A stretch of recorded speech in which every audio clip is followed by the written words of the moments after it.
and good evening, everyone. I'm calling to order the meeting of the City of Salem Budget Committee for May the 11th, 2022. Can the recorder please do roll call? Member Tigan? Present. Member Tom Anderson? Likewise. Member Chirac? I see you. Sorry, here. No, it's okay. Member Phillips? Here. Member Leung? Absent. Member Cohen? Thank you. Member Gonzalez? Here. Vice Chair Brown? Present. Member Hoy? Here. Member William Anderson? Here. Member Nordyke? Here. Member Source? Present. Member Varney? Here. Member Milton? Here. Member Bennett? Here. Member Vera Brandel? Here. And Chair Stapleton is absent. Thank you. Thank you. And please join us in the Pledge of Allegiance. I pledge allegiance to the flag of the United States of America and to the republic for which it stands, one nation, under God, indivisible, with liberty and justice for all. Thank you. We have some additions to our agenda tonight, and could I please have a motion to approve the additions to the agenda? I move that we, go ahead. Who is that? I have a member. I can't see who that was. Oh, Member Anderson, thank you. And can I get a second? I'll second it. Thank you, Member Varney. Is there any discussion? Seeing none, all those in favor, please signify by saying aye. Aye. Aye. Aye. Aye. Thank you. And all those opposed, please signify by saying no. Thank you. The motion passes. Tonight for public testimony, we have some people that are here, and we will begin tonight with a virtual public comment. So for members of the public, just so you know, for those who have signed up to testify, you'll be, please provide your name and your neighborhood or the ward that you live in. You have approximately 3 minutes to testify before the committee here tonight. And if you're representing a group, which I don't think they are, you'll be given 5 minutes. So, and the first person tonight that is signed up is Phyllis Abbott Cavada.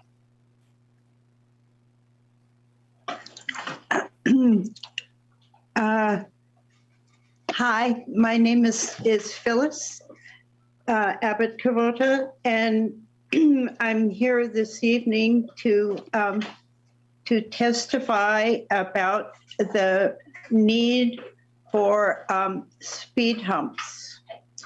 I live on Brooks Avenue, the section of Brooks that goes from Pine Street to Circle K. It is a residential street that is used as a through street, exactly the same way that Storks is used by people taking a fast shortcut. And at my neighborhood association meetings, it was brought to my attention that there are some options available that are fire truck friendly and relatively inexpensive. And I think from the standpoint of safety and the peace of mind of citizens, that speed humps in those, especially along Storts and Edgewood to start, is important to consider. I've been along Storts, and there are a number of children, and it's just a tragedy waiting to happen. Thank you. And thank you. Next on our list, were you done, Ms. Phyllis? Yes. Okay, thank you. Next on our list is Bayard Mintrum.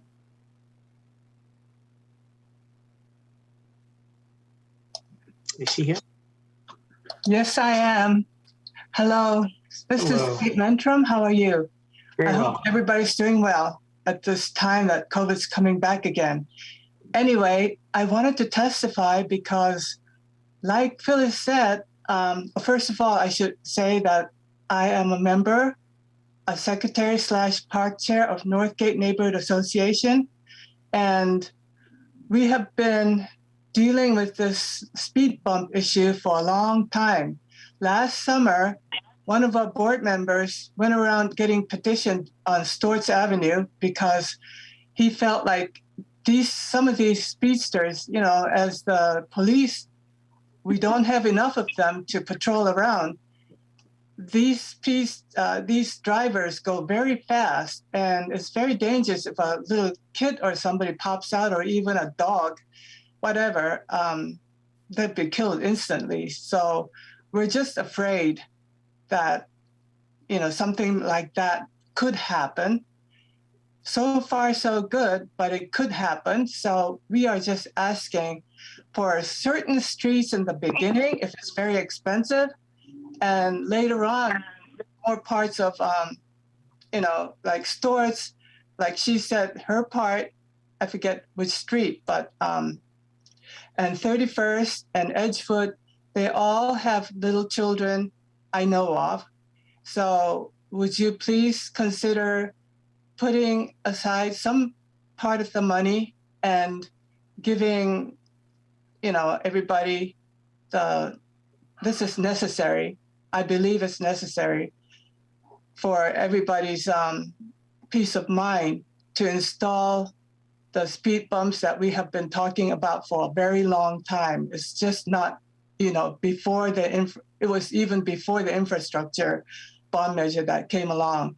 It's way before that. We have been talking about it, and we thought, oh, great, you know, maybe this could be bought. So please seriously consider this. Thank you very much. I'm finished now. Thank you.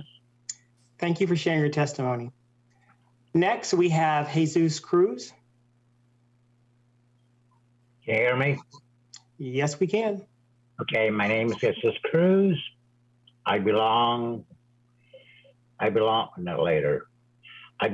the Northgate Association. And I'm the one that made that petition. I don't know if you received it, but I took it upon myself to see all the neighborhoods between Williams and Portland Road. And I'm happy to say that I picked up 99% of the people's signature in my street, you know. And we have been debating the city over this, saying that there's no money, even though, may I add, that one of the things the city did was they investigated, they made a survey on the street by the city road department, I believe it was, and they concluded that it was justified to have those speed bumps on this particular street. You know, people are driving like there's like crazy, you know. And, you know, I was amazed to discover that there's people in my street that are afraid to let their kids outside because of speeders. And that's, you know, the thing about it, there's a lot of streets out here. Not only my street, but other areas in the city. And, you know, signs, stop signs or speed signs, they don't help. You know, the city's been talking about installing speed signs on my street. That ain't gonna help. That's a thing of the past. People don't do that no more. Follow the speed limit. As far as the fire department, that was the last thing we heard. You know, there's certain type of speed bumps that can be installed where the fire department can go over without slowing them down. You know, their goal is to save people, you know, which is understandable. And I truly support that. But they must understand, and the budget committee and the city council must understand that our goal is to save lives also. Well, I have seen and heard of 4 accidents. 2 people got right across one of my neighbors, got 2 cars rear-ended because of speed. The other 2 were down the block. 4 that I know of. What does that tell you? We need them. And I can understand the fire department, but we can do it. It all depends on the size of speed bumps one can install that will not stop totally the fire department from doing their job. But please do understand and consider the speed bumps, because our goal is to save lives also. Thank you. I'm done. Thank you. We do have a question on the floor. Member Anderson? I think you may have already answered it. I was going to ask the city, when we're talking about safe infrastructure, the process for a neighborhood to have something considered was these neighborhood organizations. And I was just curious if they could explain why the city isn't putting in speed bumps. But it sounds like Mr. Cruz has explained that it was a concern about the fire department being able to operate effectively. Is that the reason? That was the latest when the city council they approved about modifying or changing the policy of the speed bumps. Because their policy was you had to have 60 cars within an hour, and there were certain rules you had to follow through. But the last city council, it was talked about, and they were going to explore and make a survey and do some type of investigation, and those people were supposed to get back to the city council recommendations. So that's where it's at right now. I don't believe maybe Mr. Hoy or Gonzalez can explain more over this than I know of. Josh or anybody from the city, do you have an update on the process? Yeah, Kristen Rutherford, interim city manager. I'd be happy to speak to this. Staff has been working on this in addition to looking at other speed control measures like 20 is plenty. So they're looking at these different speed control measures holistically. Public Works Department has packaged information that'll be coming back to the city's staff leadership team this month. We do have some funding that we could allocate towards speed humps. We will, after it comes back to the leadership team, we will be bringing it then to City Council. I have Brian Martin on the meeting this evening with Public Works that could speak to this, and Chief Niblock is also on the call who could speak to any fire concerns. Yes, good evening, Brian Martin, city engineer. We do have as City Manager Rutherford pointed out, a new project that's in the budget this year in transportation called Neighborhood Solutions. There's $500,000 that is allocated to that category, and that could be a funding source for speed humps. So I think we'd want to wait for this report to come back and look at it. And if the council so elects, we could apply some of those funds to the Start Street project. Okay. Thank you all from the neighborhood who came and brought this to the city's attention, but it does sound like progress is being made. So hopefully they'll be able to do that. Thank you. Thank you, Vice Chair Brown. Thank you. Question on the floor, Member Anderson. Thank you. Brian, if you're still here, the last time we talked about this, the city council was over by the School for the Deaf, and I forget the name of the street that runs north-south to the west of it. And I know that we put that in the budget, and then we had another meeting where we redirected that money that was in the budget be spent. And I'm thinking, Brian, it was about $50,000 for maybe 6 or 8 blocks. I just want the committee to get an understanding of how much speed humps cost, per hump or per block or however you look at it. $500,000 sounds like a lot of dollars, but I'm sure there's other things that it could be marked for, used for. And, I don't know if that gets us 200 speed bumps or, 500. Right. Yes, Councilor Anderson, that category or that funding project, which is, I believe, Project 10 and the Transportation Fund, can be allocated to numerous traffic calming methods. As Ms. Rutherford pointed out, the 20 is plenty, would have to fund those signs. There's flashing stop signs, and speed humps could be an option. A speed hump runs about $5,000 a piece. Typically, we would put at least 2 in on a street. So, if we're looking at Stort Street, we're probably looking at maybe $10,000 to $15,000 at the most. Thank you very much, Brian. Sure. Thank you. We'll continue on with our testimonies. Next, we have Bayard Mintrum.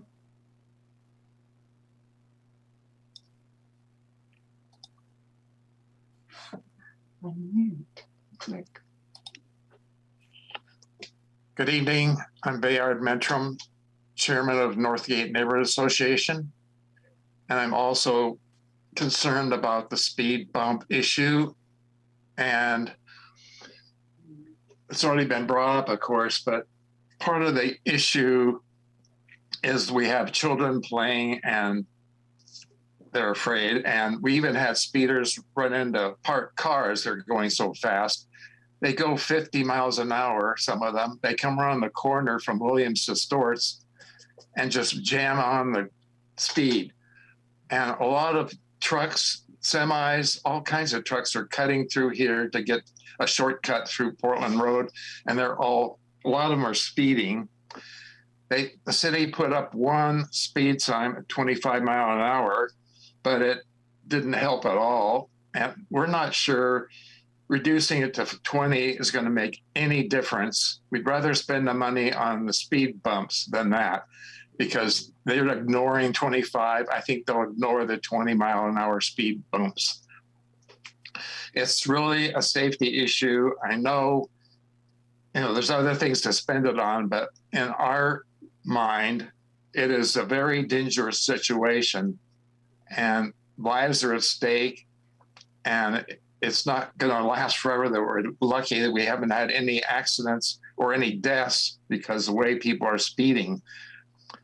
There's got to be at least 2 speed bumps here, and there are ways to spread out the bumps so that fire trucks can go around, between them or around them.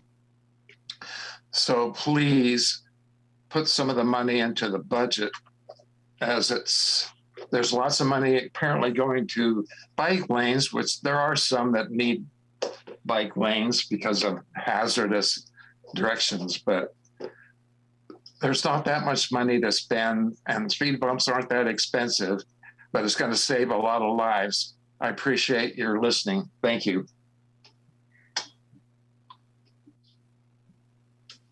Thank you also for sharing. Our next testimony is from Christine Wagner.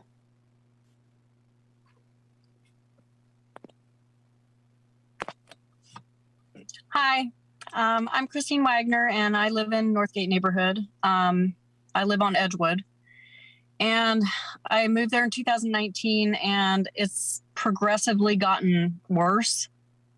I have grandchildren that live with me and my daughter, and I have many grandchildren that also visit me. And I'm very afraid that something terrible is going to happen. I've seen people speed upwards of 60 miles an hour down Edgewood and through the intersection at 30th, and they don't stop at all. In fact, I would say people more often speed through the stop sign than stop at the stop sign. I've seen people slide around the corner. Recently, there was an accident where 2 cars hit a truck and it ended up in my neighbor's front yard. I'm afraid really to even go walking in my neighborhood with my dogs and my grandchildren because I'm afraid somebody may run off the road and hit us.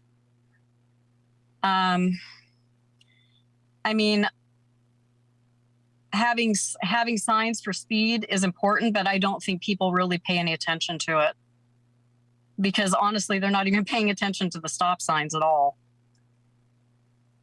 And my road is very narrow, and I'm actually amazed that more cars have not been hit from people speeding through the neighborhood.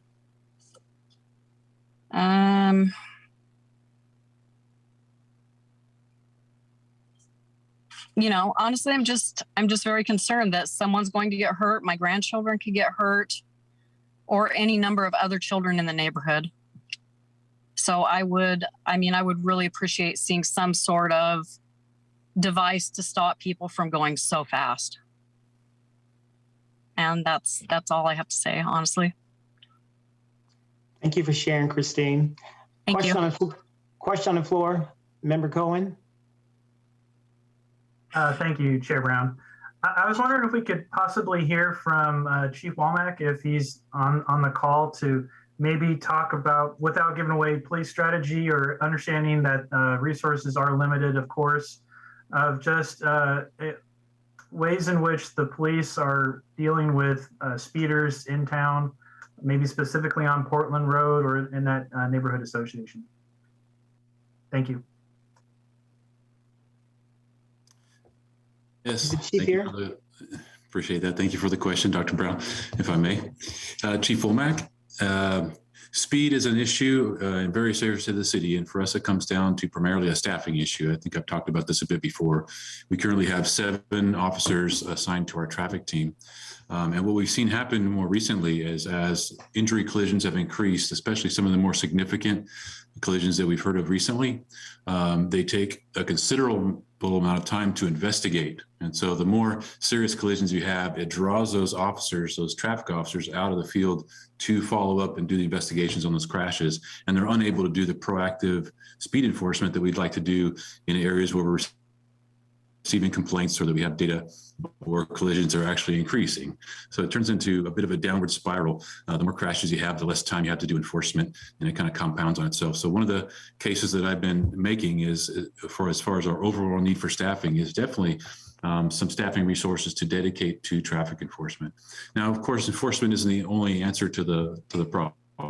It's a comprehensive approach through education and enforcement, using our message boards or our radar reader boards, and we're looking at increasing some technology there too, to where we'd be able to deploy more of those radar reader boards to try to help slow traffic down.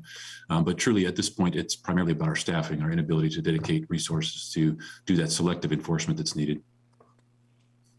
Thank you, Chief Womack. We'll continue on with our testimonies. We have one left from Ward 1, and that's Jessie Price. Thank you. My name is Jessie Price. I live in the Inglewood part of Ward 1, and I have lived there for 17 years now. I actually worked for 12 years as the City of Salem's Neighborhood Partnership Coordinator. And during that time, I learned a lot about taking very few resources and tapping into what people who live in these neighborhoods and want to see happening, and using that energy to stretch these very scarce resources very far. And so I started in 2007. I think the program was in its 9th or 10th year at that point.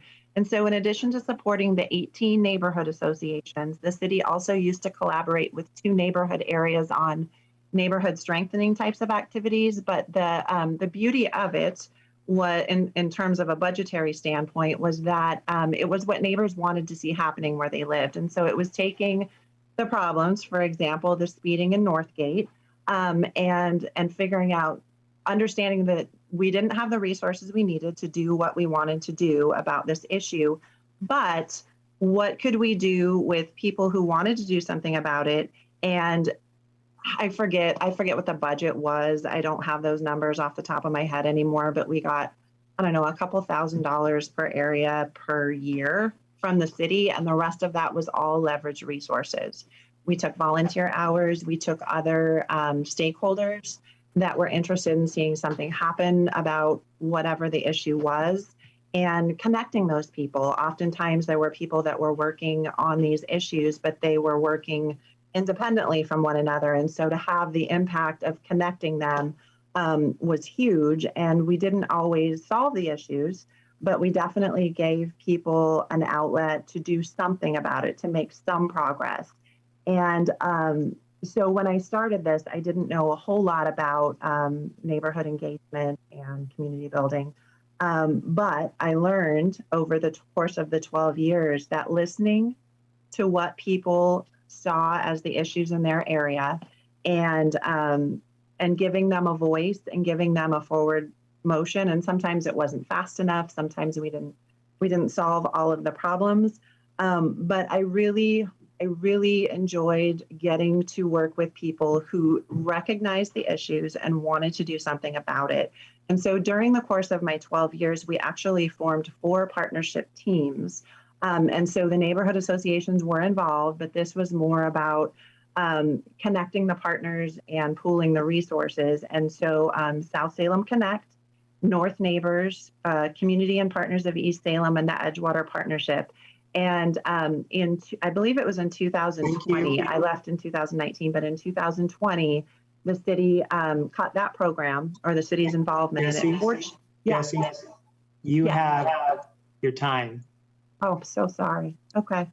So just real quick, what I'm wanting, I know the partnership program is gone, but Irma Dowd is the only one left supporting the associations. And as you can see from Northgate, there are people that want to engage, they want to understand how this works. And so I would propose that rather than Irma be half-time neighborhood associations and half-time community engagement, which is what the partnership program used to do, you bring an additional person. So you can have one person with neighborhood engagement and one person with the neighborhood associations. And it's such little investment to have such a big impact to get neighbors heard. Thank you. Thank you. Question on the floor, member Source. Thank you, Chair. Hi, Jesse. Good to see you again. Hey, you too, Evan. So when I was chair of the West Salem Neighborhood Association, Jesse was one of the staff who supported our organization. And I can't tell you how critical this work was to make sure that community members within the Edgewater district had an opportunity to be heard and listened by the city and have a voice on a lot of issues that impacted them. So I just want to use my voice to echo what Jesse said and say that if we're really want to make sure that all voices are heard in our community, these are the kind of programs we need to make sure that we fund to ensure that people who don't have the ability to necessarily go to a 2-hour meeting once a month, such as a neighborhood association, are the only ones that the city hears from, that there are people actually going out and actually meeting people where they're at. And that's really what Jessie did every day that she was working. And I thought that it was a real tragedy that we cut those positions. So I just wanted to echo that and thank you, Chair, for giving me the opportunity to do so. Thank you, Member Source. Thank you. Thank you, everyone who were here tonight, gave a testimony in the conversation. We also received some written correspondence, and it's under item 2 in your agenda. And our next order of business on our agenda will be the approval of May the 4th, 2022 Budget Committee minutes. May I have a motion, please? So moved. Thank you, Member Anderson, for the motion. And a second? Second. Member Anderson, I believe, second. Is there any discussion? Seeing none. All those in favor say aye. Aye. Aye. Aye. Aye. All those opposed signify by saying no. And the motion passes. Member Sherrick abstains due to absence. Thank you. Action items tonight. There are no action items tonight. And so we'll move on to the information items that were in the handout. And Josh will walk us through these this evening. Will you do that for us, please, CFO? Thank you, Mr. Vice Chair. There are only 3 information items for you this evening. The first is a summary of your actions through your last meeting. And the second and third items are responses to committee member questions. Thank you. Thank you, Josh. Are there any questions for the staff regarding the summary of the previous items at this time? Any questions? Okay. Seeing none. Public hearings, there are none. Josh, there are no public hearings tonight, so the next item on our agenda are the special orders of business. And we are at the point with our budget committee process to finalize a recommendation of the City and Urban Renewal Agency's budget to the City Council and the URA budget.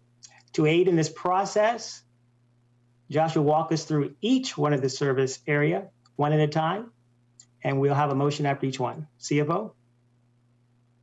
Thank you, Vice Chair. I'm going to share my screen.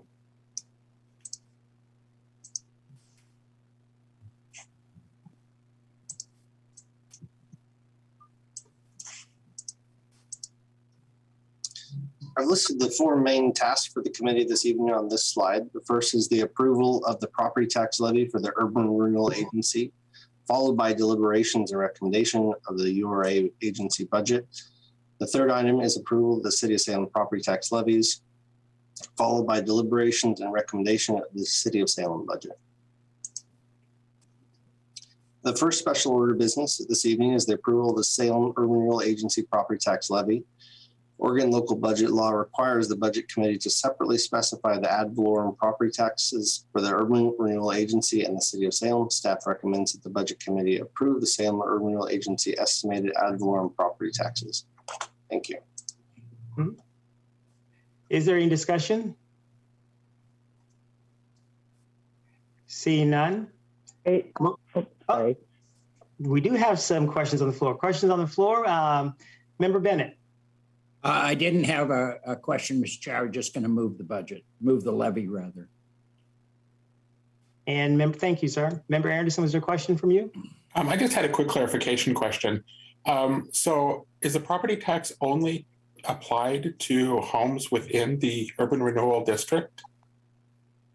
Excellent question. So if you live within the Salem city limits, you're going to see the URAs on your tax statement. So they basically take the amount and spread it across the city, but it's the frozen base, and that tax increment comes from that URA portion, but everyone's going to see it on their tax bills. Thank you. Thank you, Member Anderson. Member Varney, question on the floor. Thank you very much. My question is, when is this amount actually assessed? Because I was comparing that amount to the one listed on page 9 in the book, and there's about $600,000 difference. So I was just curious. Page 9 of the URA. Yeah. So this is the property tax levy. It's a little different than the budgeted receipts. So we have property taxes that aren't paid, they're not collected, or if you remember, there's a 3% discount on your property taxes. So this is the total levy. And then that difference that you see is what we expect to not receive either from the discount or delinquent taxes. Okay, thank you. Thank you. We did receive a motion earlier from Mayor Bennett to approve the Salem Urban Renewal Agency Valorem property taxes. And do I have a second? Second. Member Phillips, thank you, sir. Is there any question, any discussion? Seeing none, the motion passes. Josh will lead us through item 7B. Excuse me, Mr. Vice Chair, do we need to vote on this? Yes, we do need to vote on it. I just assumed you were going to say yes. All those in favor, say aye. Aye. Aye. Good to hear. And those opposed, say no. Seeing none, the motion passes. Thank you, Member Anderson. Keeping me honest. I appreciate that. CFO? Thank you. The next item for approval this evening is the URA budget.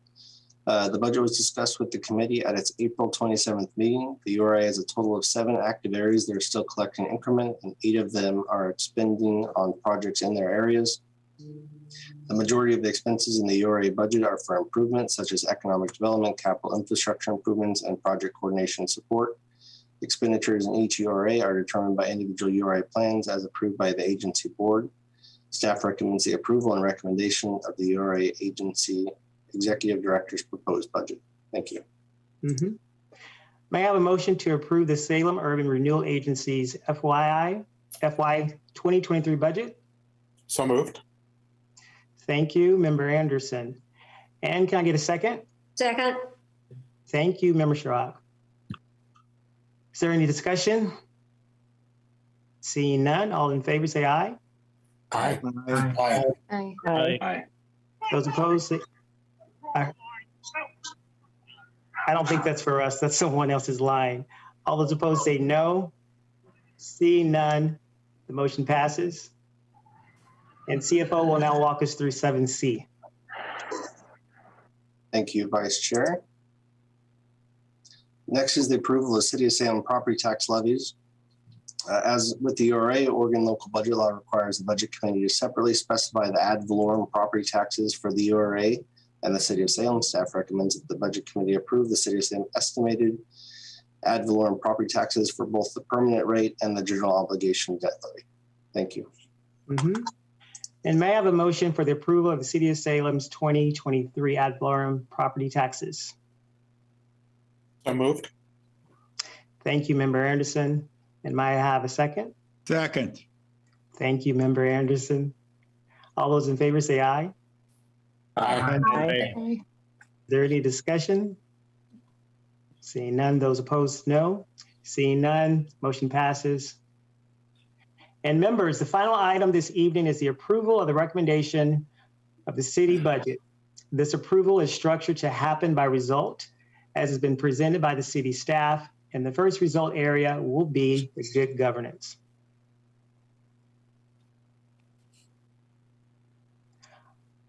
Are there any questions? Oh, Josh, you got that?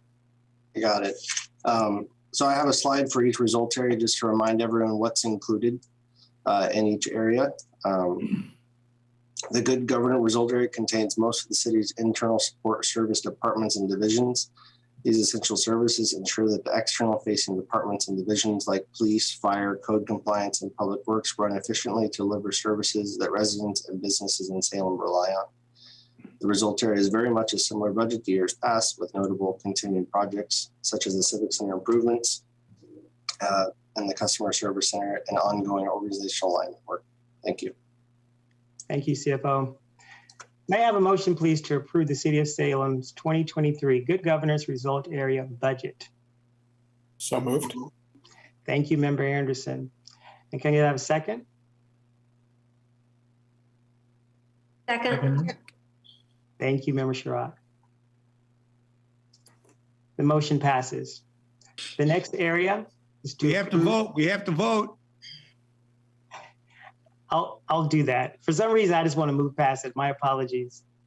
All those in favor say aye. Aye. Aye. Aye. Aye.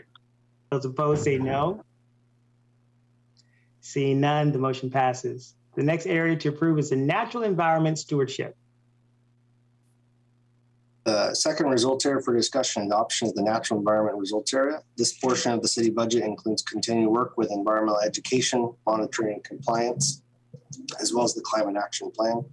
The work includes, but is not limited to, programs for water quality analysis, wastewater treatment, stormwater operations, youth education, and natural areas management. Staff recommends adopting this results area. Thank you. Thank you. And may I have a motion, please, to approve the City of Salem's 2023 Natural Environment Stewardship Result Area Budget? So moved. Thank you, Member Anderson. And do I have a second? Second. Thank you, Member Phillips. Wait for it. Let's vote. All those in favor say aye. Aye. Aye. Aye. Aye. Those opposed say no. Seeing none, the motion passes. Third area tonight will be the safe and healthy community. Thank you, Mr. Vice Chair. This area has the most FTEs and contains public safety programs for residents and businesses across the city, and it spans multiple departments. Programs in this results area include police patrol, fire response, residential inspections and permitting, and the municipal court, and more. Thank you. Thank you, CFO. Are there any questions of staff or any other discussion related to the safe and healthy community result area? Any questions? Yes, sir. Member Bennett, please go ahead. Yeah, I wanted to talk with Chief Niblock or Chief Womack for just a second on this one. I want to understand what's in there for additional police staff.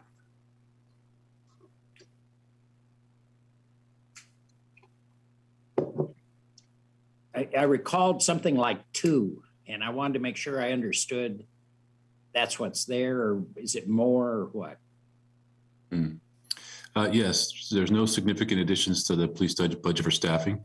Josh, is that for the 2 host officers? That's okay. We, through some state grant funding, we've added those 2 officers to the homeless cleanup crew that we've created for as temporary positions. So I think those are the only additions for staffing to the budget, those 2 limited duration positions. Thank you, Chief Womack. Any other questions there, Mayor Bennett? I just want to comment on it. That is absolutely inadequate. I really am disappointed in where we're at. I don't know where we would find additional funds for police officers, but just the testimony tonight, I think clarifies what the problem looks like just at the traffic level. That has nothing to do with the additional challenges this department's facing. I really think we should try to figure out if there's additional funds available to put into police staffing. And I realize we have some issues there just getting people into the police department to work. So I don't know if I can remember one time trying to pick up some additional officers for downtown and discovering the chief was sitting on 9 empty slots. And I want to make sure that isn't the situation, that we're maximizing what you've got. But I continue to be very, very concerned about this. I think the community is concerned about it. So, Chief, what's your capacity for additional officers? We do have, Mayor, thank you. We do have some vacancies, but for the past year and a half, we've been floating between this number, between maybe 5 vacancies up to 10 vacancies, which is a normal average vacancy rate. So we're actively recruiting and hiring all the time. We wouldn't be sitting on any funded positions. We're actively trying to fill them all. So there are some vacancies now, but we're actively working to fill those. Okay. Well, I think for any of us to think this is an adequate budget for that department, I don't believe it's adequate for the fire department either. But this is, I think, just tremendous error to believe we're moving forward with this. Thank you, Chief Womack, and thank you, Mayor Bennett, for your question. Question on the floor, Member Phillips. Yeah, I mean, I guess the issue is we're cost constrained. I mean, in small group session, staff and Chief Womack had kind of proposed outside of the budget committee, adding, I think, 6 new police funded FTEs. Do we still have that estimate cost for that? And I know that staff chose not to pursue it, but just what are the numbers we're looking at, and what would be the impact of that, moving outside of this annual budget into the next year, and how much more quickly does the cliff come at us if we choose to do that? Josh, would you like to speak to just quickly, the estimate per officer average cost is about $150,000. So if you multiply that by 6, you're talking $900,000. Yeah, and just real quickly, if we're talking about the cliff, which I try not to, but we're looking at a deficit in years 3, 4, and 5 in the financial forecast. When we looked at it in January, it was around $9 million. I can tell you it's higher now. We've had some cost escalation since then. We've had a couple contracts close. So it's north of $10 million at this point, just with our deficit spending we're expecting toward the next 3 years. So any additional program, any additional staffing that you add without additional revenue is going to accelerate that process and that fund balance depletion. Thank you, CFO. Question on the floor, Member Source.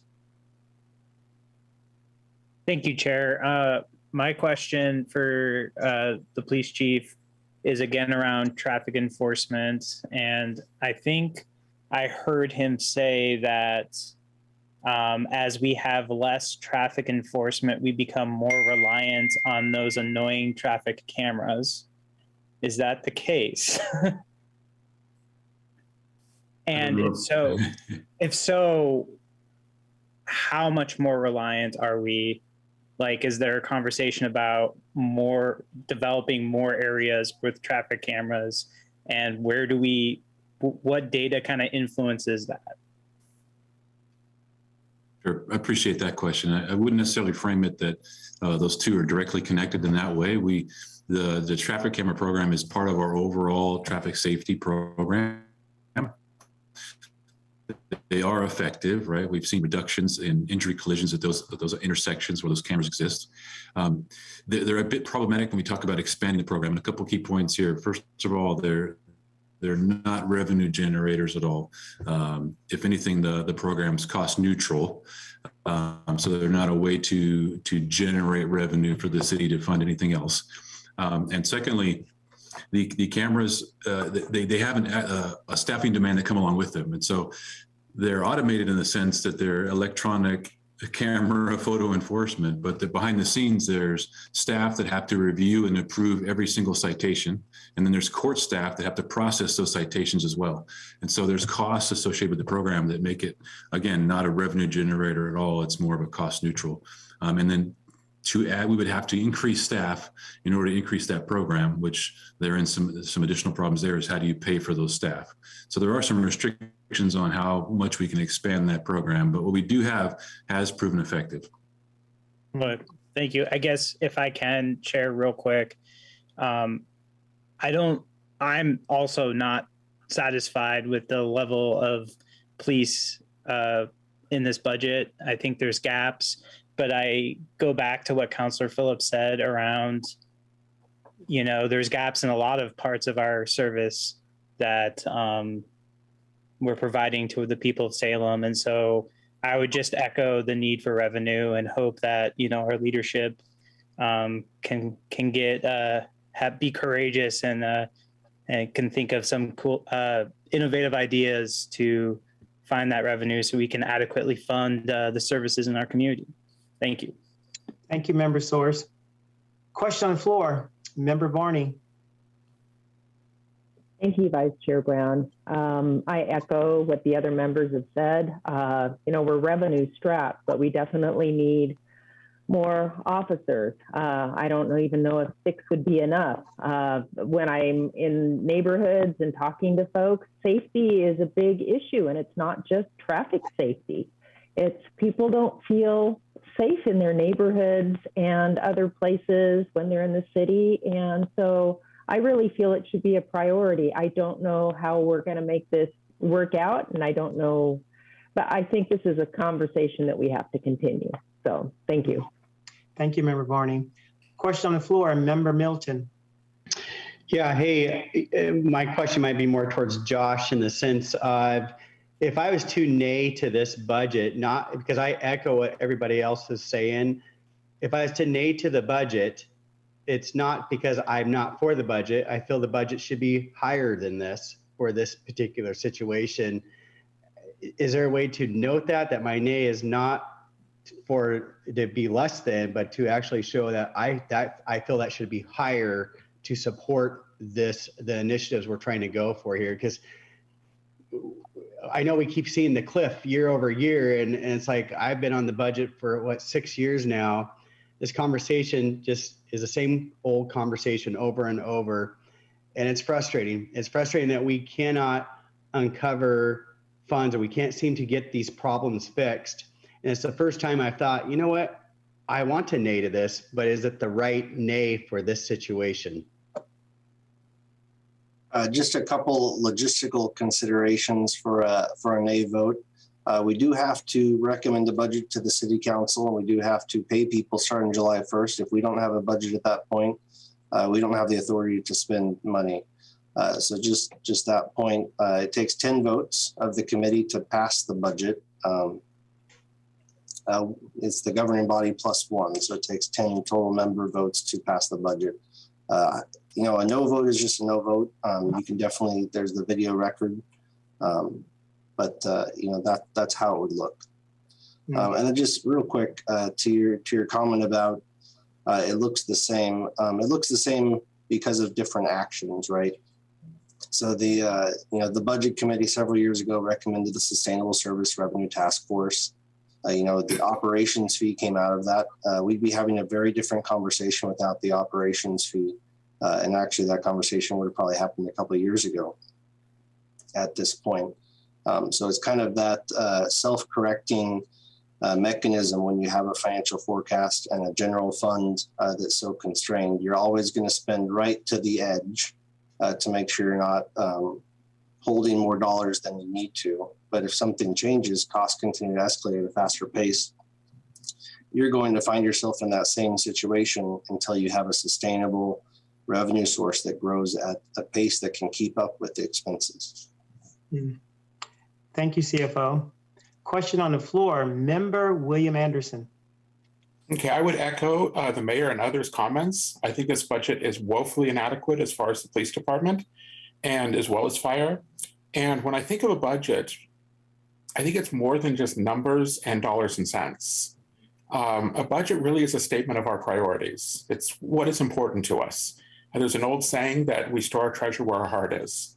And yes, there's a revenue problem, but when we look at the expenditures, I would suggest that fire and police are a very high priority to the people of Salem that we represent.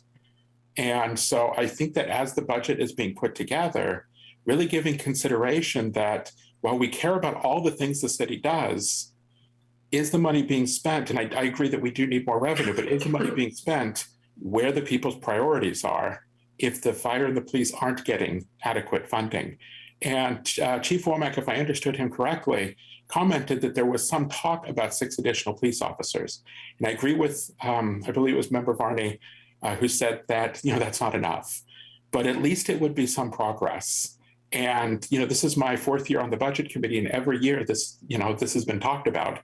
And so I just wonder if perhaps the city could comment in the discussion about 6 potential new police officers, where staff decided that that wasn't what should be in the budget. Can we find out why that wasn't put in the budget? What was more important to be put in? CFO, I think that was directed towards you. Yeah, I'm happy to speak to this as well. Kristen Rutherford, interim city manager. We are to a point with staffing now where all of our departments and functions are so thinly staffed that it's not a matter of reducing staff and doing the same thing that we're doing, continuing services with fewer staff. And this is across the board in all departments. What it would come down to now to add police or fire staff would be additional deficit spending, which would erode our balance faster and take us over that cliff faster. Or it would mean cutting other programs altogether. So we're looking at full equivalencies. We're looking at not operating a library in order to add more police. So these are really big policy considerations and trade-offs.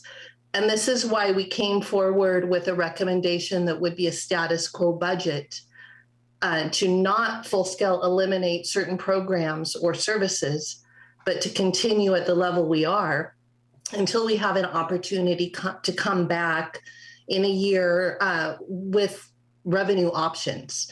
You know, before we went into the pandemic, we were at that point where we were exploring various revenue options. We implemented revenue options.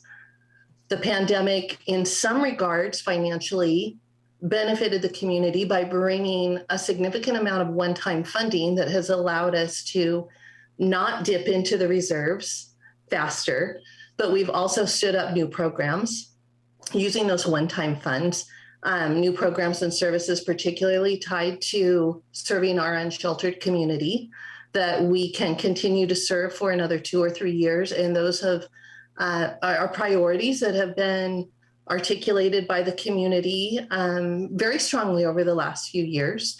So it's all a matter of trade-offs, and it's not at all that we don't see the community need or desire for increased safety. It's what are we going to let go of and not do so that we can accommodate that in a world of competing needs and services and very constrained resources. And then Josh, if you would have anything you'd like to add to that, please go ahead. No, I think you got it perfectly. Thanks. Thank you, City Manager. Question on the floor, Member Tom Anderson. Thank you, Vice Chair. First, in response to Mr. Milton's discussion about a nay vote versus a yes vote, I think, Derek, you've explained it very well. It's already there, and that happens quite a lot, not quite a lot, but it happens in the council for the same reason. You vote for something because you want something different, although you are also generally for the main motion.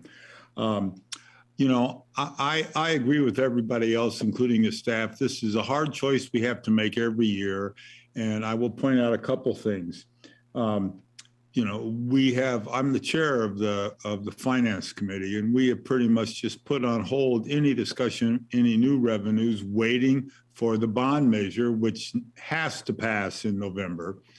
And this is, you know, an unscientific statement, but I think there are times when people who say we need more police, we need more fire, we need more this, we need more that, may or may not end up voting for the bond measures. So, you know, it's kind of a problem. People want more things, but they aren't necessarily willing to pay for it. I think sometimes because they say the city isn't run efficiently, and all of us on the council know that's not the case. We see these problems on just a regular basis. So it sure seems to me that it is incumbent upon all of us on the council and on this committee to make sure we pass the maintenance bond, which, as I'm sure you know, will not be any increase in property taxes for anybody in the city. So it will just maintain the same rate we've maintained for many, many years. So I'm hopeful that you know, when the maintenance bond passes, it will free up the staff and the council to look for other ways to creative ways to find the more revenue that we need. Thanks. Thank you, Member Tom Anderson. Question on the floor, Member Hoy. Thank you, Vice Chair Brown. I understand everybody's concern with the budget. I share it. But I think it's always good also to, if you're going to have concerns, to maybe have potential solutions. So I guess I have one question for Josh. What would it take in terms of an increase in the operations fee to fund the 6 police officers? How much would we have to raise it to generate $900,000 a year? Good question. Let me get back to you in a couple minutes if that works for you. Sure. As long as there's more discussion and we're not to the vote part yet. Well, you know me, I can easily skip it. I'm good at that. So question on the floor, Member Milton. Josh, I heard you say that it's just a kind of follow up to your statement as the questions were coming across. It made me think. So if we ended up getting more nay votes that would not pass as part of the budget, what would be the outcome? You said it doesn't pay the salaries and everything, but what does the city do in this situation to maybe get this part of the budget fixed to a way that satisfies the budget committee, the city council, our residents? Right now, this is that point that we're supposed to be working on behalf of every citizen in the city of Salem. And I just feel like that we're just passing another budget and we're just going along with things. I just would like to know if we get enough nay votes, how do we get this problem fixed? Understanding there are bonds coming in the near future, but this is one that I just feel I got to do ethically and morally. I just feel it's the right way to go. So I just need to know your thoughts on that. I appreciate the question, Member Milton. So the budget before you is largely the city manager's proposed budget. After you recommend it, it's the budget committee recommended budget. So it's really at this point, it's your budget. So it would be up to this body to recommend changes to modify it so it does pass, if that makes sense. So the city manager made a recommendation. The recommendation is before you. Thank you, CFO. Question on the floor, Member Nordyke. Thank you all. Very much appreciate the conversation tonight. And I would just like to remind folks that we have been increasing the police budget. We increased it last year and added more FTEs. And before you is a modest increase for this year, including the 2 new staff members that are mentioned. And when you take a look at the percentage of how our funding is spent on public safety, on public works, on all kinds of things, I just encourage folks to take a look at what our budget has been doing over the past couple of years. And we have been providing slight increases to the police budget over the last 2 years. I would be interested in finding out more revenue options. That's something I brought up before. And I understand the desire to not ask the voters for multiple things at the same time. It's difficult to ask voters for money, period. Even if it is for fire trucks, even if it is for police. As Councillor Anderson pointed out, there are so many times when people will say, we expect the service level to be this, but we're only willing to pay for this.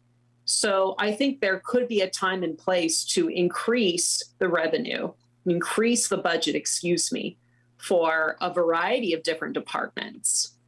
But we have to look at what our revenues are now. And I like the idea of exploring other revenue options like the one that Councillor Hoy mentioned. But I'm also struck by what Interim City Manager Rutherford said, which is that our other departments are strapped and are stretched so thin. I would worry about increasing one budget to the expense of completely gutting other programs. So we need to keep that in mind, that this is not, it's not a situation where we can simply increase the budget today for one department without having an impact elsewhere. So I want to applaud the city staff for doing such a nice job of taking the money we have and trying to ensure that all of our city employees who work extremely hard. These are the folks who sweep our streets. These are the folks who clean up garbage. These are the folks who write traffic tickets. These are the folks who staff our libraries. All of them are doing critically important work. So I want to be mindful about any last minute changes to the budget at the 11th hour at this time. Thank you. Thank you, Member Nordyke. Question on the floor, Member Hoy. Thank you, Mr. Vice Chair. Actually, I have I just wanted to answer Member Milton's comment sort of in the less formal way that I can do that staff really can't. So the bottom line is that we have to pass a budget. This committee has to come to an agreement and pass a budget. It doesn't have to be the one that's before us that's on the floor, but we have to pass a budget. And so we would keep negotiating and discussing amongst this group until we reached a budget that could attain a majority. So we're going to be here either tonight and maybe potentially in another meeting until we pass the budget. So bottom line is we have to get there. So we would start figuring out, okay, what are some of the avenues to get to enough votes to get an approved budget? Because not having one is not an option. Thank you, Member Hoy. Question on the floor, Member Bennett. Thank you. Josh, I wanted to understand a little better what we're voting on. Are we voting each time we vote on the separate strategic areas? I lost the term. Result areas, yes. What'd you call them? Result areas. Oh, okay. Well, we'll go with that word then, result areas. But if we say no to a result area, does that preclude that piece from going forward? I thought we would be voting on a full budget at the end. So each of these result areas are a piece of the budget. So all 6 votes make the whole. So if you're missing one of them, then you're missing a portion of the budget. So you set up 6 votes on this budget. Yeah, and we've done that for the past couple of years. Yes. Okay. Okay. Thank you, Member Bennett. And Josh, just so I understand, so if we vote no, if there are some nays tonight and everything stops dead in the tracks and it's the 11th hour, how long does this body have to get that worked out? Is it June, July 1? What is it? So it gets a little squishy. So we have a alternate meeting scheduled next Wednesday. We'd have to make sure that we could have 10 members there. And I can tell you from discussions in the past, that's been a challenge. Barring that, we'd have to select a different date. We'd have to make sure we notice it in the newspaper. And then we'd have to go through that process. And then we have a public hearing on June 13th that we also have to notice for the city council level, that recommended budget. So the timelines just get very compressed with the notice we have to provide if we don't have a recommended budget this evening or next Wednesday. Okay, got it. And let's just say, I think Chief said this earlier, that 6 police officers is roughly like 900,000. Is that what he said? Close to right under $1 million? Yeah, that's correct. So let's just say we get, 6 no's tonight. Where are we going to find $1 million? I mean, are we going to, rob it from Peter to pay for Paul? Like, where do we find that money if we don't have it? So the interim city manager laid it out pretty nicely. So there's a couple options. You can use it from working capital, the fund balance, call it the bank account. And that would, again, it's a recurring expense. So you add 900,000, it's going to be more expensive the following year. So the 5-year forecast, you're going to use up, just under $5 million for that fund balance. The other option is to make a reduction somewhere else in the budget to fund it, to keep that status quo expenditure level the same. And just, if I may, I'm hearing that the increase to the operations fee to fund about $1 million would be $1.15 to $1.17, somewhere in there. For a residential property. Got it. And she said, she meaning the city manager, that's our reserve fund. Is that correct?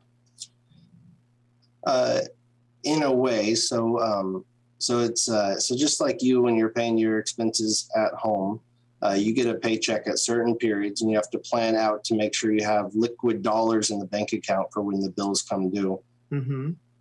It gets a little more complicated with us because our large paycheck comes when property taxes are delivered in November. The counties deliver those to us in November. So we have to make payroll in the general fund for July, August, September, October. And that's approximately $30 million that's needed to get us there. So if we dip below that, we run into a problem making payroll. We'd have some kind of internal borrowing arrangement that we'd have to set up. Got it. Thank you, CFO.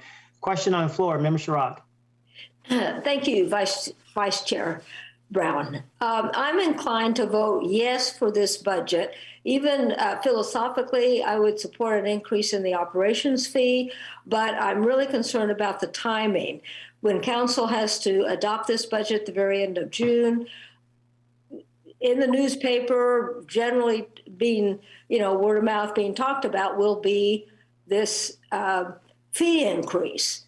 And even though it might not be real significant, the perception of it may be greater than the impact of the perception may be greater than the actual amount. So here people, will be grumbling about this increase again, operation fee, when we're going into the campaigning for the bond measure, which is even more money. And I just think it's not good timing and not a good idea to be increasing some fee now when we're really going to need to be convincing people to vote for the $300 million bond. So I would just hate to create this bump in the road that doesn't need to be there right now. Thank you. Member Paul. Hey, good evening, everybody. Excuse me. I think the part of the agenda, the handout that feels pretty instructive to me, and what Josh said about that $30 million number,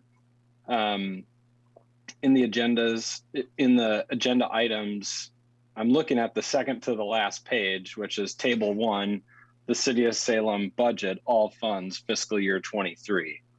To me, that chart, take a second and pull it out, because to me that boils down what we're looking at to the most basic element you can get. And in one hand, I'm with everybody. There's not a year I've been on this budget committee where I've thought to myself, you know what, I'm going to vote no this year.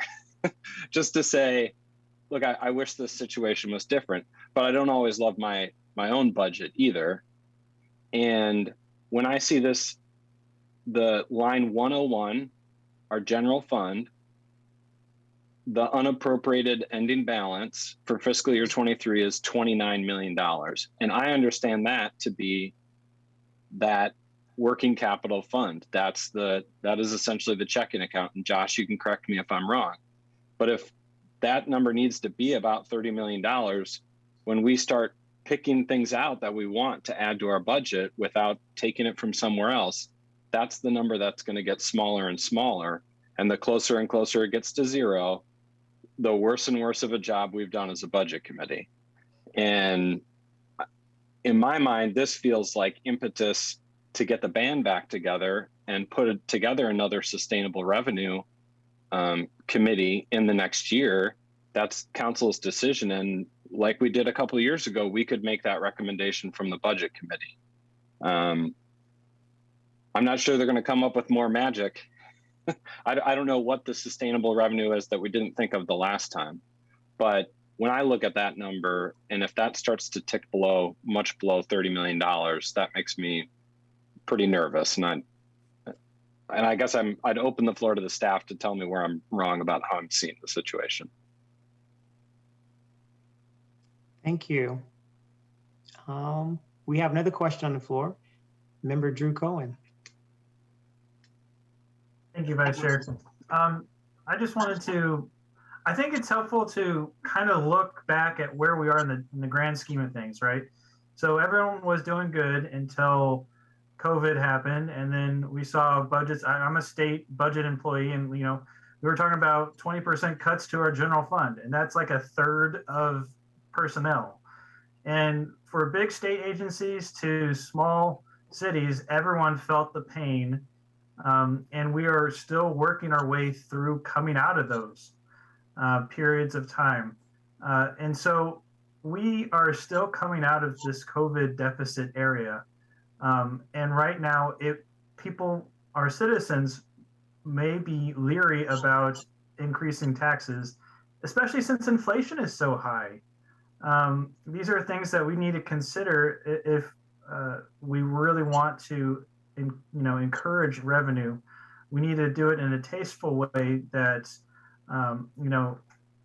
brings everyone together. So I know the joke is, if you have a problem, put together a blue ribbon committee, which is another way to pass the buck. The question I would have would be, how can we engage with the citizenry and tell them that if you want to have I think, as Councilor Nordyke said, if you want to have service level of 60 more police officers, 40 more firefighters, and also just other staff that the city needs, West Salem branch library hours, I mean, the list goes on and on and on. If we want to have all these things, what would you be willing to give up? And that would be a matter of your tax revenue. And I think if we find a way to better engage with our citizens and tell them, this is what you get for what you pay for.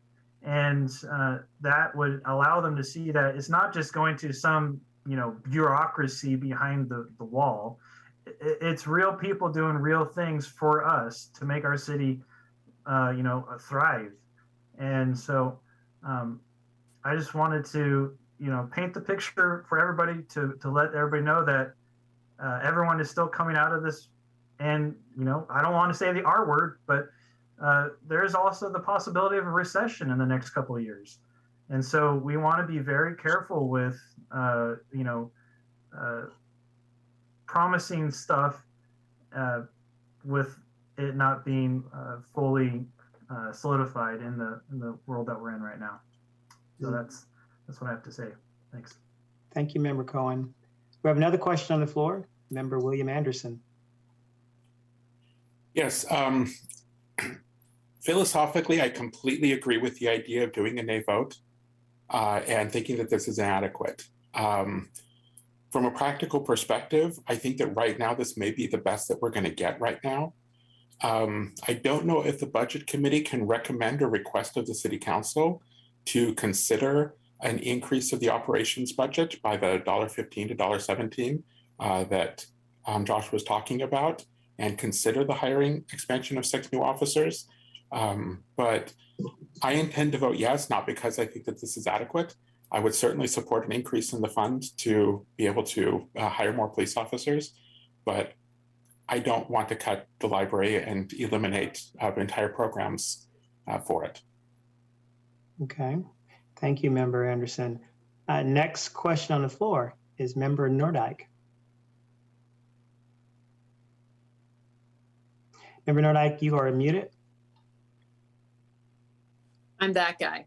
I hate being that guy. As always, I appreciate the conversation from colleagues. So I like the idea of exploring an operations fee increase. I can tell you that even a modest increase in the operations fee is sometimes met with wanton ire, rage, and wrath in no particular order. Even if it is $1.15, it's all about the messaging for sure. All that being said, I do, however, have faith in our community. And whenever I sit down and I explain what's going on in our budget and what the city is doing to address homelessness, for example, you can change hearts and minds with cold, hard facts. So I have optimism, even though I recognize there's often initial pushback to the concept of taking a single penny out of people's pockets. Another thing I want to encourage this committee to consider is that last year, this committee voted to approve $135 towards mobile crisis unit, with the understanding that we would be getting matching funds from the state. And as I said at the get-go of our budget meetings this year, I didn't bring a motion to fully fund those mobile crisis units yet because we don't have a price tag at this time. But if this committee is still interested in that sort of thing, then I think that we should consider how that will impact our budget too. We don't know that yet because we don't have a request for proposals yet from the local neighborhood nonprofits and other groups who are interested. But I know that that was something that this committee was supportive of and that our community was supportive of. So I just want to put a pin on that. Just remember that for next time we come back. And also there might be movement on that issue and other public safety, because mobile crisis units are very much a public safety issue. In the city of Eugene, the crisis unit is within the Eugene Police Department budget. So it is a public safety issue, which can also free up officers for other calls and reduce their call volume. So I mention this because we're at the 11th hour. We're on the cusp of deciding whether or not to approve the budget. And I think based on the information I have today, I'm ready to vote on and support this budget as it is drafted today, understanding that there are unfinished conversations about providing better funding of all public safety to improve our fire and EMT response time, to provide the crisis services that our community and our businesses are crying out for, to provide the level of public service, the public safety officers, the police officers, the traffic enforcers, the code compliance officers, the park rangers, all of the people who my neighbors are clamoring for. I, for one, get a lot of people who want more park rangers and code compliance officers. Those are the two public safety things that I hear the most about when we're not talking about mobile crisis. So my recommendation would be to our budget committee members is that this is a budget that is in good shape for today, based on the revenue forecast we have in front of us today. But what I'm also hearing is we need to revisit more revenue options.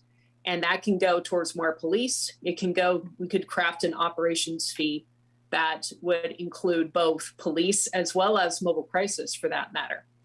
Or why not throw a percentage in to improve our fire response times? We know that those are woefully behind too. I think that's another conversation we can have, but can we have it conclusively and comprehensively right now? I don't think we can do that right now, but I think what the message is loud and clear is that we want to see more movement on public safety in a variety of facets and more movement on revenue. So I think this committee can give good direction to council that these are the things that we want to see more of. This is where we would like to explore revenue and have more conversations about it. I don't think we should wait until December once we're done to meet again. To me, I find it odd that our budget committee only really convenes for a handful of times a year to consider a budget that's worth more than $700 million. That's nuts. I've served on nonprofit boards where we spend more time looking at the budget than we do at this one. So those are my comments. Thank you. Thank you, Member Nordyke. We still have some questions on the floor. Member Phillips. Thank you, Vice Chair Brown. I have one question, but a series of comments to set up my question. First, I would support at an appropriate time that doesn't interfere with the critically essential has to pass capital bond that's going to happen, we hope in November of this year. I would support raising revenue so that we can, add to police, fire, and, potentially finding ways to, in partnership, fund things like a civilian-led mobile crisis response unit. I think I've been convinced by staff that we don't have the funds to erode our reserve balance or whatever that number is that Member Tigan was talking about earlier. That having that leftover of $29 million right now, what I'm understanding from CFO Eggleston is that we're eating into that by $10 million every year. And just a month and a half ago, we were down $9 million in operational funds, in terms of deficit spending. And that's why the staff chose not to pursue adding, 6 additional police officers this year. And it's already expanded. In a month, it's up to 10 million now. And that's only half of the picture because we're also doing things as a city we've never done before in terms of managing homelessness. So we have additional funds every year that are unaccounted for after the end of 23-24 that are another $9 to $10 million. So our shortfall isn't 9 to 10, it's like 18 to 20. So my question is, Josh, did I screw up the numbers at all? The one thing I would say is that we don't anticipate deficit spending to that level in the current year. We expect that in about 2 to 3 years, we'll be at that level of deficit spending. It's the only correction I'm making. Okay, so those numbers are those numbers, but they're not this year. They're in 2 to 3 years from now. Correct, 2025.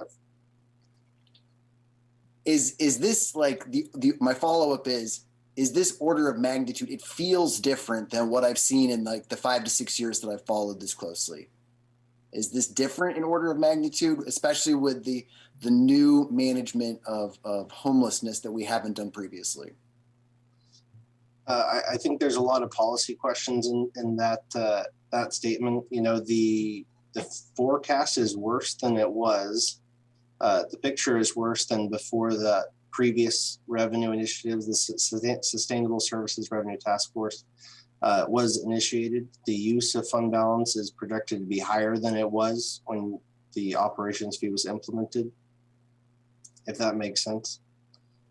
And then also just the new services that have started, if council were to want to continue those services and we don't secure additional revenue, it's a very large dollar amount to operate the navigation center and the current micro shelters. So I guess my final comment would be thank you for those follow-up questions. It helps me. I plan to vote yes, and I would encourage my fellow members on this body to do so, but it's just my encouragement. I think this is the best we can do in a very constrained situation. I don't think it's adequate, in perfection, but it's the best we can do right now. And we've got so much in such a narrow window. I mean, I hope the community can come together and support the capital bond. And then starting shortly thereafter, we've got to reconvene that revenue committee. Those are my thoughts. Thank you, Member Phillips. We still have some questions on the floor. Member Milton. So, gosh, I really appreciate all the conversation tonight. And I try to keep my voice to a minimum and just observe. And I'm struck by the fact that what feels to be, we should be extremely proactive, we are now reactive. And I hear, Councilor Nordyke saying, we got to keep this motion going. We don't want to run the budget out. And the truth is I look at this going, what are we supposed to be doing as a budget committee? Are we supposed to just vote because it's the only thing we can do? Or are we really supposed to be the budget committee and really lay down a hard decision and let the city know that this is what we have to do, and somehow we have to make this work? And it's not that this is, Kristen or Josh's sits on their shoulders. This sits on everybody's shoulders. And I feel like, gosh, have I failed as what my responsibilities have been over all these years? Have I just not understand the numbers right? But how did we get to this point? How do we continue to remain at this point year over year over year? And, I'm in the finance industry, and I'll tell you what, there's times you have to make harsh decisions and budget decisions, and they're not going to always be the best, but it's the best we can do in the time. And I understand what we're saying, but by golly, this is the same budget. It just feels like we're approving year over year. And yeah, we're increasing budget, but that's because costs go up, the pay raises. There's just a number of factors that go into this when we do increase the budget, even the smidgen that we do. So I'm asking my fellow members, and I'm probably going to be the Lone Ranger on this. I will vote nay on this. And I ask that you guys vote with me on this and help us redesign the future of what we've been doing, because I feel like that's all we've been doing is being reactive versus proactive.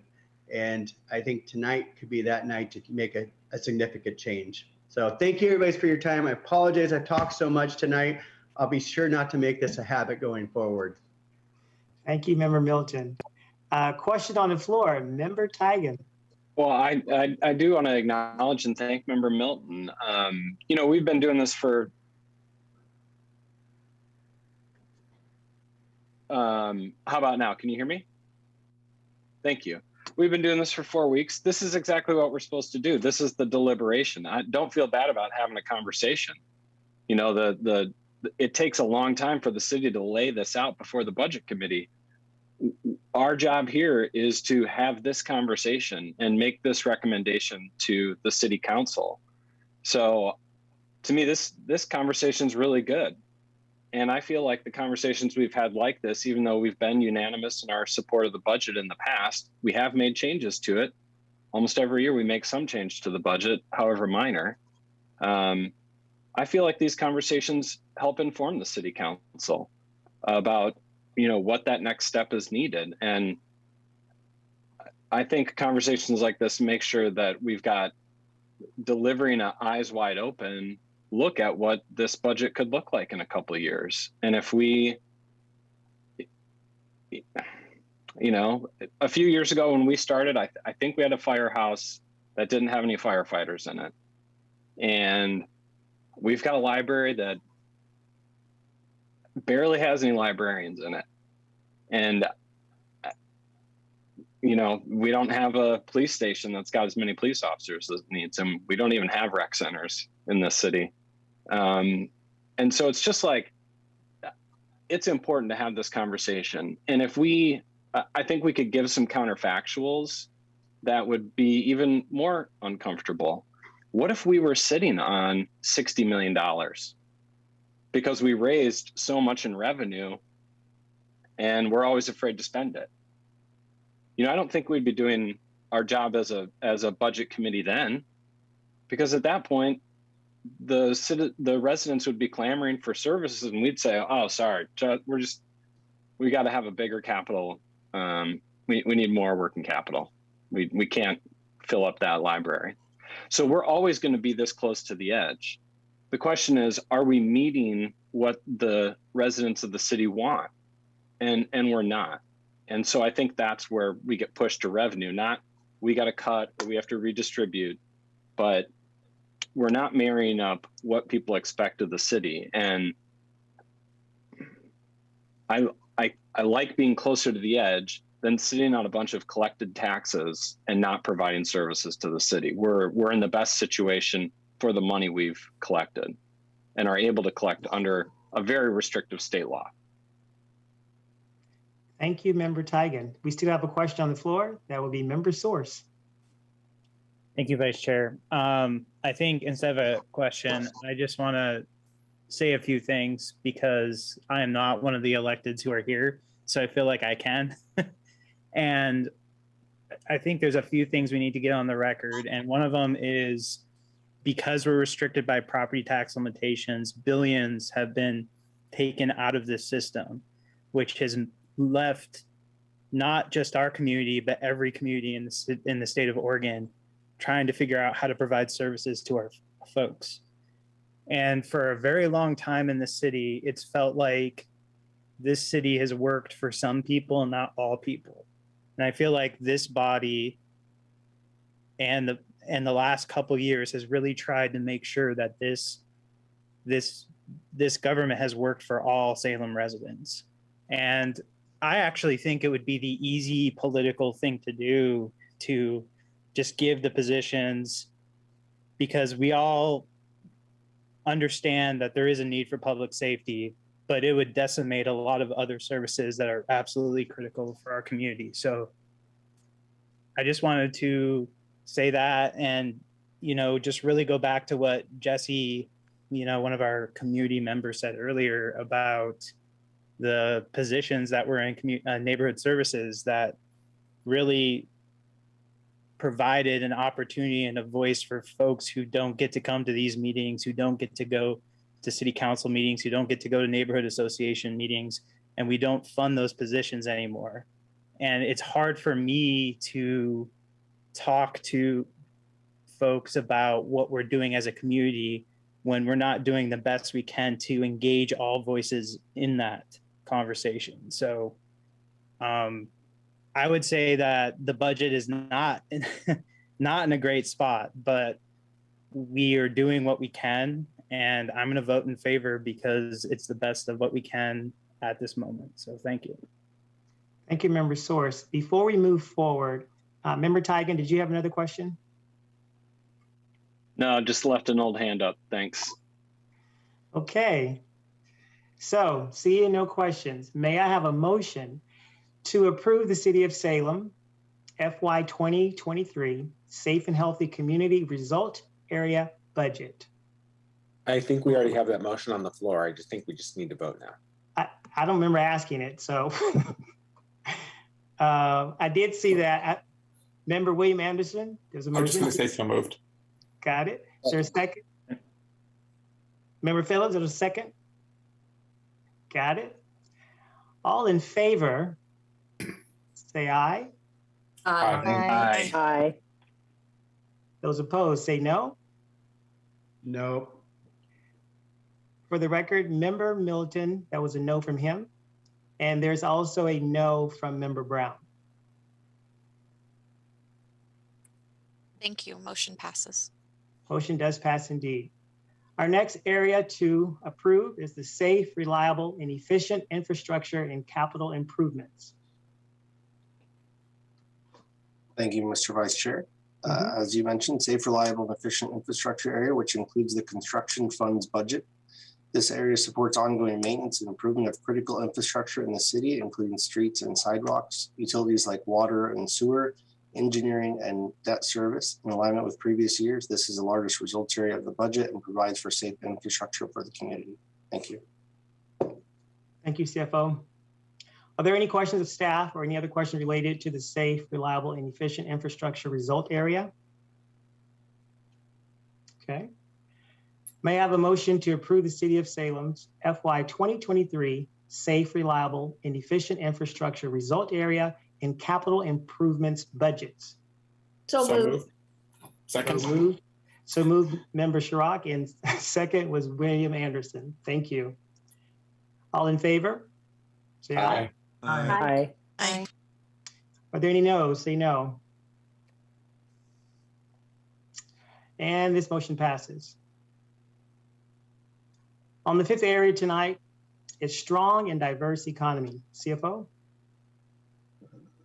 Thank you, Mr. Vice Chair. The fifth result area before you this evening is the strong and diverse economy result area. This area covers programs for historic building maintenance, airport operations, parking structure operations, and more. The majority of the programs are contained in the community development and the urban development departments. Thank you. Thank you. Are there any questions of staff or any other discussion related to the strong and diverse economy result area? Seeing none, may I have a motion to approve the City of Salem's FY 2023 strong and diverse economy result area budget? So moved.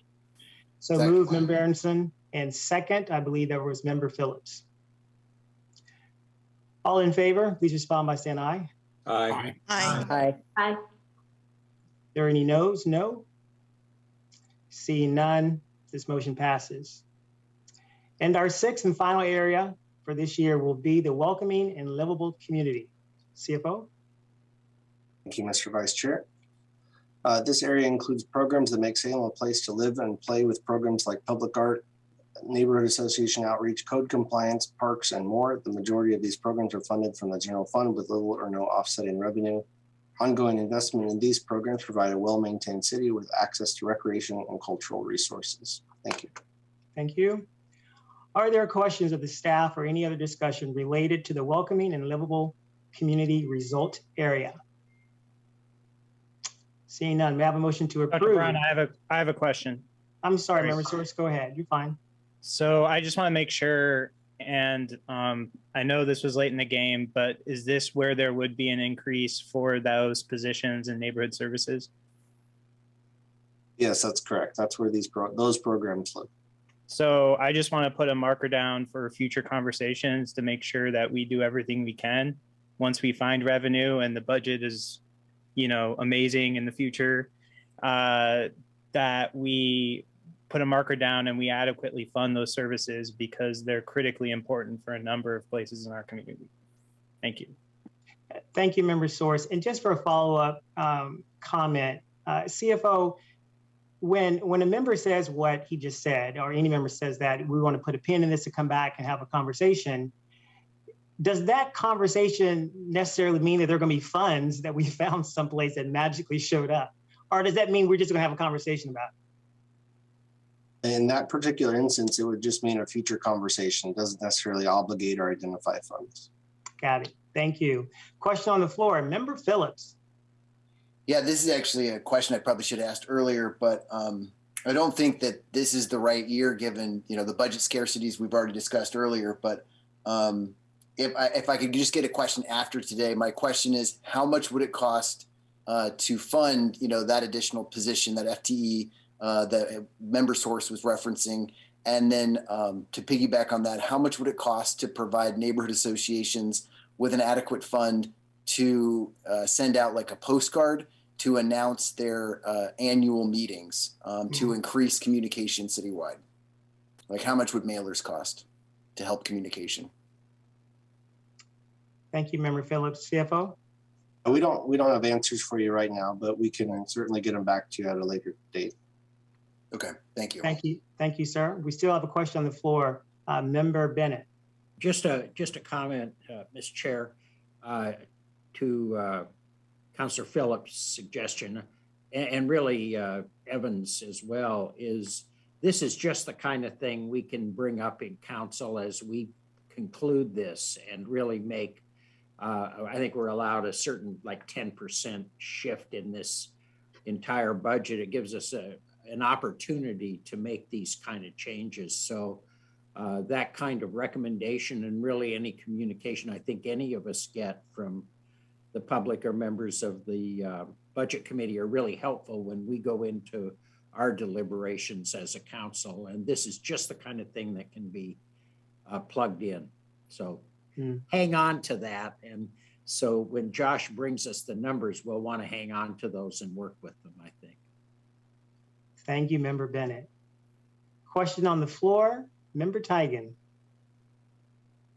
Yeah, thank you, Chair Brown.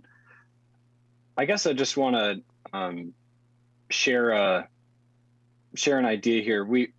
We reviewed this result area the first night of our budget committee meetings, and we had a number of what I thought were really good comments from the public about the operations of the West Salem Library. And I don't have a change to this motion or a change to the program suggested. I believe in one of the questions to staff, we noted that, or staff noted that in 2019, the West Salem Library was open many more hours than it is now. And maybe this is just another one of those pins, member source, but I'm going to be cautious and thoughtful about certainly in this budget cycle and the next budget cycle. I hope everyone will too, that we don't get into a crutch of, well, before the pandemic, it was like this. And then after the pandemic, it was like that.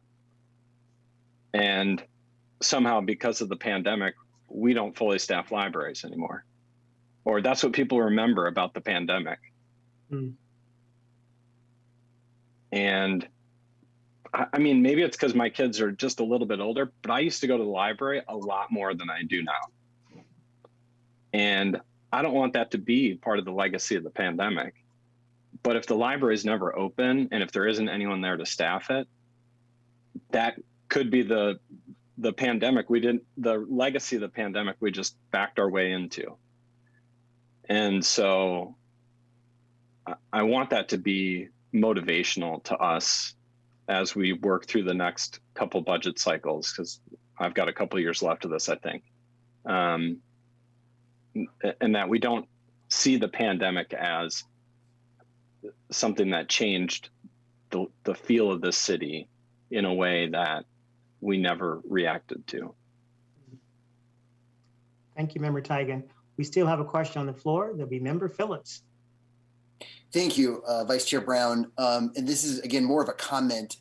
I think, and I could be off base, but I think Member Tigan might have missed a meeting. And I believe Director Norm Wright commented that the reduced staffing at West Salem was in large part due to just difficulty hiring quickly enough, and that there was sufficient budgeting to return to the pre-pandemic hours in West Salem. I don't know if there's any staff that can confirm that understanding. Yes, Councilor Phillips, Norman Wright, Community Development Director. That is correct. Yeah, that's from our last conversation at the last meeting. We are still developing the roadmap to get to the point where we will have full hours restored from pre-COVID levels. But we are still working on that, along with the hiring that's going to be necessary to make it happen. But just to triple. Yeah. Thank you. Thank you, Member Phillips. Okay. Thank you, Director Wright. Are there any more questions? Seeing none, may I have a motion to approve the City of Salem's FY 2023 Welcoming and Livable Community Result Area Budget? So moved. Member Anderson moved. Can I get a second? Second. Member Source, thank you. All those in favor, please signify by saying aye. Aye. Aye. Aye. Those who oppose, say no. And the motion passes. The Budget Committee has set aside time for public comments to address items not on the agenda. Each individual testifying would be limited to no more than 3 minutes. Is there anyone present? No, there's not, Vice Chair. There's not. Okay. Before we adjourn this meeting, let's see. Our next meeting. So CFO, these are meetings, correct? These are the meeting time frames, like Monday, June 13th. Is that what that is? Just to double check. So what those meetings are, those are the next step for the budget. So at this point, you've recommended the entire City of Salem and URA budget.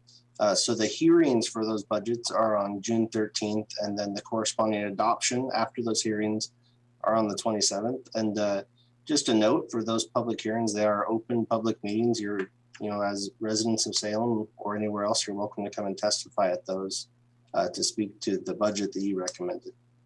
Got it. Thank you much. Thank you so very much, CFO. And thank you to everyone that was here tonight and sharing their testimony and having a good, robust discussion. There be nothing else to talk about tonight. This meeting is adjourned. Thank you all. Thanks, everyone.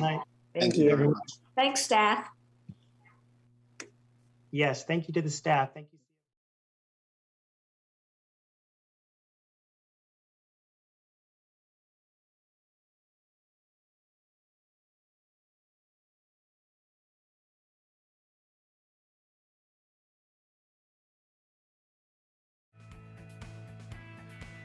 For more videos and for more information, go to capitalcommunitymedia.org and follow us on social media.